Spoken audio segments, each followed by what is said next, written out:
Hello everyone.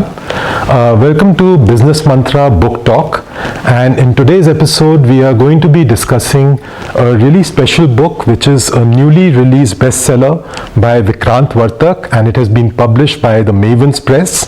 The book, as you can see, is called Guideposts, an essential management handbook for entrepreneurs and intrapreneurs. Now, this book is, like I said, it's a really special book for multiple reasons. And before I get into those, let's understand a little bit more about the author and how this book came into being. Vikrant Vartak is, I should say, a serial entrepreneur. He is somebody who is basically an entrepreneurship evangelist, which means that he is basically dedicated his life now to spreading, to promoting entrepreneurship in the country. And as a part of this, one of the key initiatives that he is spearheading for the last quite a few number of years is this CEO peer group which he has founded. It's called the Mavens, and the Mavens brings around like-minded CEOs, entrepreneurs who are basically coming together to learn from each other, to delve into each other's insights, experiences, and basically take their businesses towards the next leap, all with the help and support of each other, helmed, of course, by Vikrant Vartak himself. Now, the Mavens, very interestingly, does a number of things which could probably be regarded as, absolutely path-breaking initiatives and activities in their own right. And one among those things is something which was popularly labeled as talk shows. Now, this is kind of ironic that we are here on the Business Mantra Book Talk and we are talking about somebody who made talk shows very popular yet again. So what is this initiative all about? For the last few years, Vikrant has been conducting these talk shows in our own city of Pune, featuring industry luminaries, bringing to the forum industry icons who have probably, who have championed Pune's resurgent economy. And what he does is he gets into these really deep dive interviews with them, which give us an insight into the psyche behind the business leader themselves. And as a result of this, these multiple talk shows, in fact 21 talk shows, and you will read more about that in the book once you grab hold of your copy, which you should do immediately after you finished watching this video. One of the things that he's done is he's taken this really deep wealth of knowledge that he has sort of accumulated over these talk shows, and about 10 of these have been chronicled in the form of stories in this book. So when we say that these are learnings from talk shows, so essentially what it means over here is that Vikrant has basically taken all these stories, he's taken all these in-depth interviews with these business leaders, and he has put them together in the most wonderful narration possible in the form of this book. And that is the reason why this book is, I would rightly say that, as the term says, an essential management handbook. Yes, it is extremely vital, because one of the singular reasons is that all of us, we are very used to reading books about, legendary business people like Steve Jobs, Bill Gates, or even closer back home, we read so much about the Tatas, the Birlas, the Ambanis, the Mahindras. But do we ever come to know about the slightly lesser, in fact that would be a disservice to them calling them slightly lesser, but I would say the more unsung heroes of Indian industry. And it is with great pride that I can say that a number of these unsung heroes, slightly lesser known industry icons, actually hail from our city of Pune. And until now, they have probably never been showcased or been given this kind of limelight the way it has been done in Vikrant's book Guideposts. So essentially, what he's done is he's taken most of these talk show interviews and he has put them together chapter by chapter. He takes us through the journey of some of the most influential Pune business leaders. So what you have over here are people like Kishore Patil from KPIT, you have Meher Padamji from the Thermax Group, you have Dr. Majumdar from the Symbiosis Group of Institutes, you have, people from Kesari Tours and Travels, the founders, you have the Chitle family. You have so many people who have contributed in a massive way to the growth of not just our city but also our country in their own respective fields. And this book weaves together this narrative which helps us learn a little more about these business houses and also the story behind them. So one of the things which I came across now while reading this book, one of the most fascinating things was that the book, unlike many other books, it does not try to get into what they did. It doesn't get into what the person who is being spoken about or with whom Vikrant he's had his interaction, what did that person do, what did that person achieve. It doesn't get into those kind of external manifestations of success, and for the simple reason that all of that is there for us to know. I mean, we are all very well versed with that. What we don't know, and what this book actually lends us a deep peep, as he calls it, a deep peep into, is how did they do that? And that is very essential, because if you really think about it, you pick up a magazine, you switch on the TV and you start watching something like one of these business chronicles, and yeah, you'll probably get to understand about the kind of empires that people have built over the years, the kind of businesses that are flourishing and the people behind them who are at the reins of these successful large enterprises. But what you will rarely, if ever, come to know is, anything about what really went into their mind while they were taking decisions which really made them what they are today. And that is what this book beautifully helps you decode. It actually gives you an insight into the person behind the name. And usually we associate everything with the name, but for the very first time, you actually get to understand that, okay, they also have their own insecurities. They've also made mistakes along the way. I'm not sure, if they would care to acknowledge or if it's really meant for public consumption, but certainly they've also, treaded on the path of caution. And all of these things is essentially what goes into any budding entrepreneur, and I'm sure a lot of us who are watching this video right now also harbor dreams and ambitions of someday running a startup of our own or any other entrepreneurial venture. And it is always good to learn from others who have gone up that mountain before us. So that is one of the things which the book essentially gives us, on a platter.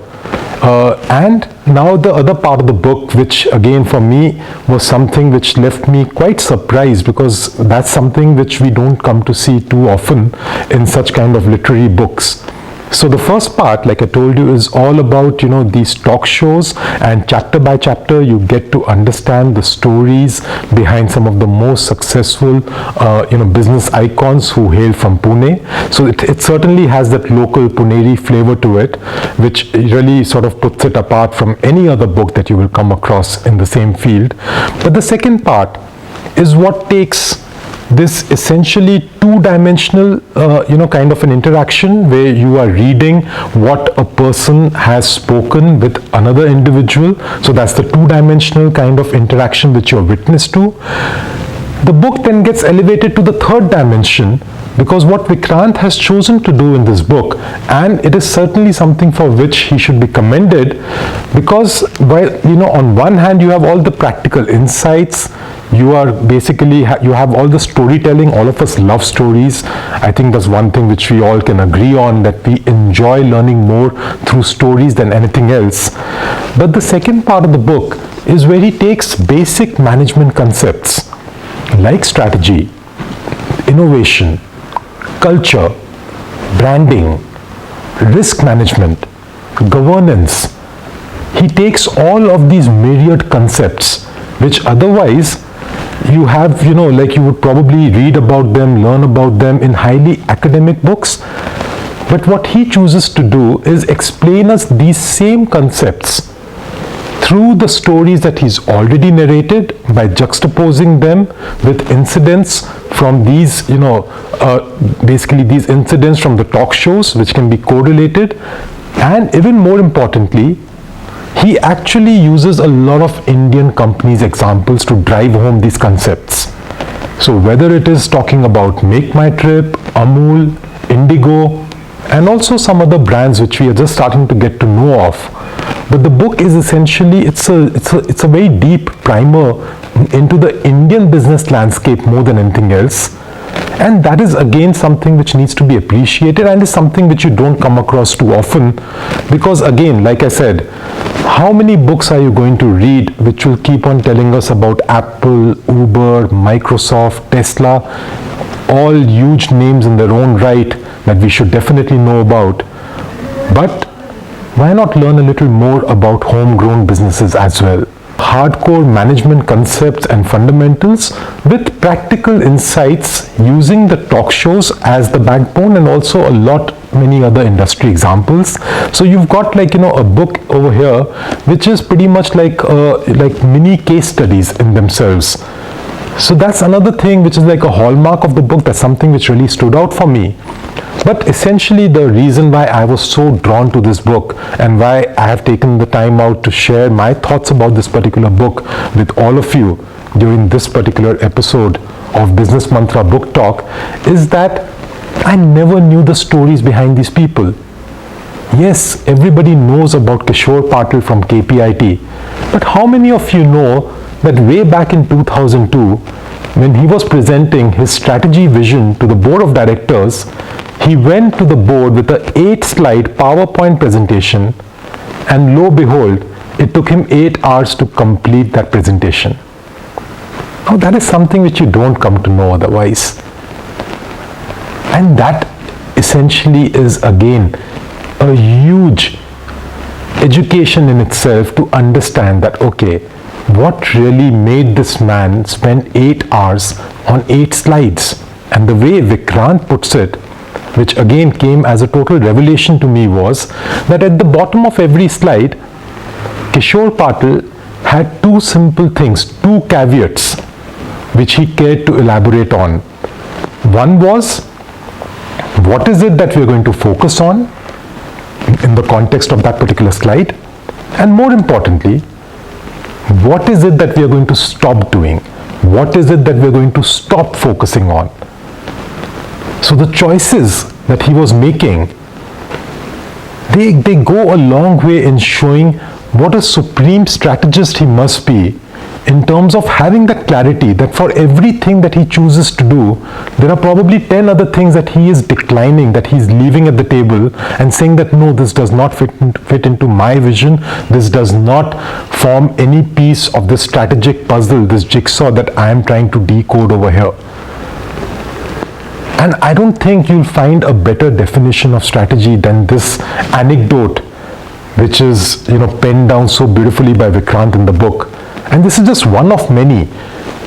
And the beautiful thing about the book is that it stops and makes you think, like it did for me when I read this. When I came across this passage, I didn't just continue reading on to the next thing, because it made me wonder that, would I ever have that kind of clarity? Do I have that clarity that if I were to pitch my idea to somebody else, would I be able to tell them why exactly I've chosen this as a strategy? Because look, this is the laundry list of options that I had identified, and I exhausted all of them, or I have chosen to prune down my list because I know what I don't want to do. And that is a very strong statement to make. Knowing what you don't want to do is often more difficult than knowing what you wish to do. And that is exactly what strategy is all about.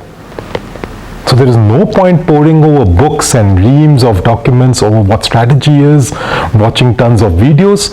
You come to know about it through simple, hard-hitting incidents like this as you go over the course of the book. Let me share something else also with you, which I found really intriguing. There's a whole chapter which is dedicated to Meher Padamji from the Thermax Group. And one of the most illuminating things, and also something which brought a smile to my face, was when she recounts the days of her internship at Thermax, and where she shares with Vikrant that one of the first things that she was told during her internship was, and again she was a batch of interns, all of them were mandated this one task to do. They've got a couple of hours, they need to go out, and each of them needs to come back with ₹10. Now 10 rupees, mind you, was a pretty decent sum in those days, and more importantly, there were no ATMs back in the country that time. And also, one of the instructions to her specifically was that obviously she cannot disclose or divulge her identity to anybody. So there's no undue favors that she can seek, solely on the basis of her own caliber and basically her wits. She had to come back with 10 rupees. She tried. She went door to door, knocking on people's homes, asking them to give her money. And, not very surprisingly, she did not really get anything from anybody. And while she was feeling crestfallen, while she was feeling a little down and out, that's when she chanced upon this gardener who was working in one of the gardens in a society. And she just went over to him and asked that, if I assist you with your work, would you pay me 10 rupees? And to her utter surprise, that person immediately agreed. And he did not just pay her the money at the end of that stint. Moreover, he took her to his hut nearby, which was a small shanty of sorts. He took her there. He was exceedingly hospitable and warm. He extended all possible courtesies that a person of his stature could do. He offered her tea, and that day, she says, was probably the beginning of her management journey, when she realized, when she learned important lessons about, first of all, being proactive in terms of seeking help, seeking assistance. And it doesn't matter who you go up to. At the end of the day, if you're honest and sincere enough, people will lend you a helping hand. And also not to sort of, get too swayed by stereotypes, not to have preconceived notions. And above all, which is perhaps what she is, what she's known for and what she exemplifies, to be a good human being at all costs. Even more important than being a good business leader, perhaps. Now, these are invaluable life lessons. I wouldn't even call this a business lesson, but this is something which just gives you a sneak peek into what this person must be made of, and how something which is so, for anybody else, this kind of a story could have just been a passing off the cuff remark. But it's remarkable, and I must appreciate Vikrant for taking the time out to probe deeper and to help us understand how this must have shaped the young Meher Padamji. In fact, incidentally, in the very same chapter, he also gives us another perspective, which is, sometimes a lot of us, we unfairly like to believe that, all the evils, social evils, those are only prevalent in our Indian society, and the Western world is far ahead of us in terms of their outlook, in terms of their progressive thought process and mindset. He gives a small anecdote which kind of really sort of turns the tables on this whole belief system. And there is a story about how a young Meher Padamji with her husband was sent to UK for a brief time. I think she was there for about 4 or 5 years in the starting days, and she was basically over there because they had acquired a company, and she was generally taking care of the operations over there. So at that point of time, while she was holidaying with her husband, she received a call from an important client of theirs in that country, who insisted that he speak to a salesman that very minute because their boiler was facing some problems. There were some technical glitches. While over the phone, she kept insisting that please tell me what the problem is so that I can help you. While the person at the other end of the line kept on reiterating that I need to speak to a salesman right now. And finally, after having tried a couple of times, she said to him very firmly, please let me know what your problem is. You are speaking to a salesperson right now. And that is really impactful, just that one word, salesperson. And again, unfortunately, it just goes to show that things like gender inequality, biases, they do not know any borders or boundaries. It's an all-pervasive culture. But if people like these have also faced it and managed to overcome and live to tell the tale, then there is hope for us as well. So rather than focusing on the negatives, and that's another thing in the book, rather than focusing on failures, it's important to learn and to draw from the successes and the positives. which there are a plenty of within the pages of this book. Another, thing which, again, there are many things which I learned for the very first time, and it's a little embarrassing to admit and to acknowledge that maybe my history of Pune business landscape was probably not as sound as it ought to be. But then again, I am grateful that, finally Vikrant came to my rescue and he's put together this book so that at least I can have a seemingly knowledgeable conversation now in terms of these illustrious Puneri business empires. So one of the things that again I was guilty of not knowing was the story behind how Symbiosis was founded by the legendary Dr. S.B. Majumdar, who is a national treasure, if I may say so. Now, Dr. Majumdar, as I was not aware, was actually teaching in Ferguson College before he went on to create the Symbiosis Society. And in Ferguson, he was one of the HODs over there in the botany department. And while discharging those duties, he was also living in campus over there and serving as, one of the wardens of the hostel, of the boys' hostel over there. Now, one of the things that he noticed at some point of time over there was that repeatedly, night after night, he would notice this girl who would come towards the hostel building. She would approach one of the windows on the ground floor of the hostel, and she would, very quickly, silently slip a parcel through the window.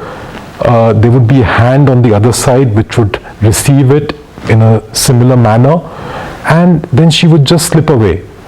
Now, as anybody else might think, he probably felt that, something is amiss. Maybe there is some kind of, some guy is probably having a liaison with a girl, something like that.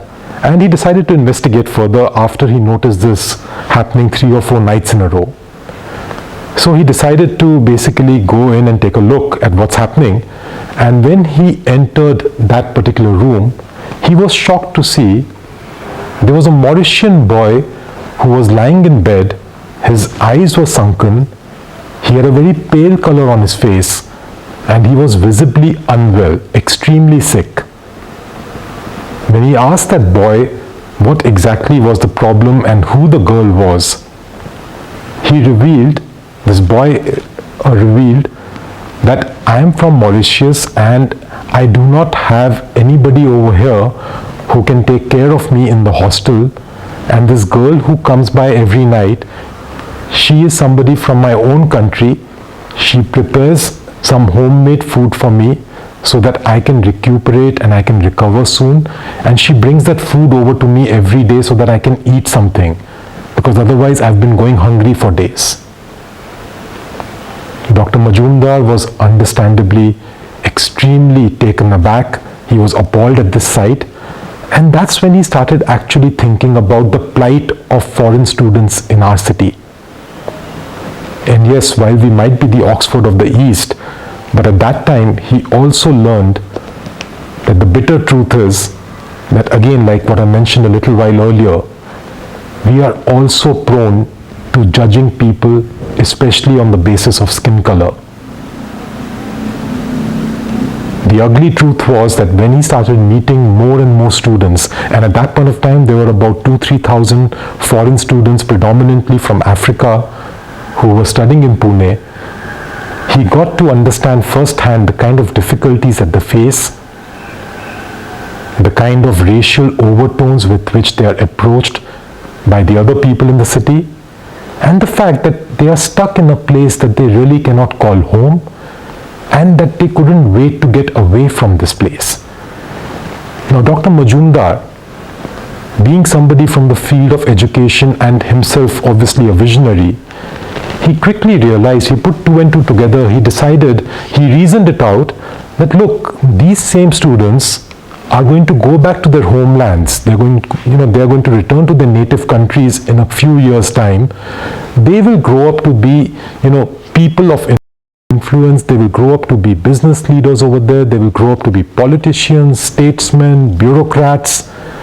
And what is the kind of lingering image that they will have of our country, more importantly of our city? if it's going to be something unfavorable, isn't this going to hamper ties between these countries? How are we really going to come together as global citizens if at the back of the mind they will always have these unpleasant experiences to remind them of the time that they spent over here? And that is where this idea of symbiosis actually germinated in his mind. And then of course it bore fruit like we are witness to it today. And that's where he came up with this whole concept of starting something only for foreign students to begin with. And that's where the name symbiosis, which he coined at that point of time, which also harks back to his own days as somebody who hails from the field of biology and botany. So symbiosis, that means coming together, a win-win situation for all people concerned. So there are many such other rich anecdotes, insights that this book is littered with. And I can assure you that there won't be a single dull moment as and when you decide to read the book for yourself. And if nothing else, at least this, if I may call it a labor of love from Vikrant Vartak, will be a fitting reminder for all of us that it is high time that we start paying attention, that we start according the due respect to people within our own communities, within our own cities, wherever you might be right now.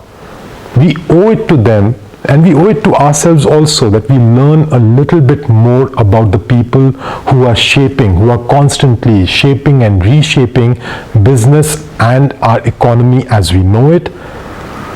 And if we can contribute in some way, if we can learn in some way, then I think the book would have served its purpose of being an essential management handbook for entrepreneurs and intrapreneurs. I will leave you with this lingering thought. If you want to know what intrapreneurs means or how this concept applies, then you need to buy a copy of the book and you need to flip over to the chapter where Vikrant interviews Dr. Ganesh Natarajan, the celebrated CEO of Zensar Technologies, and then you will get a first-hand recount into what an intrapreneur really means. So with that, we come to the end of today's episode. I hope you've enjoyed it, and I would urge you all to pick up a copy of Guideposts today itself. Business Mantra Book Talk will be back soon with more episodes featuring many more similar books. And please do like, share and subscribe Business Mantra YouTube channel. Thank you everyone.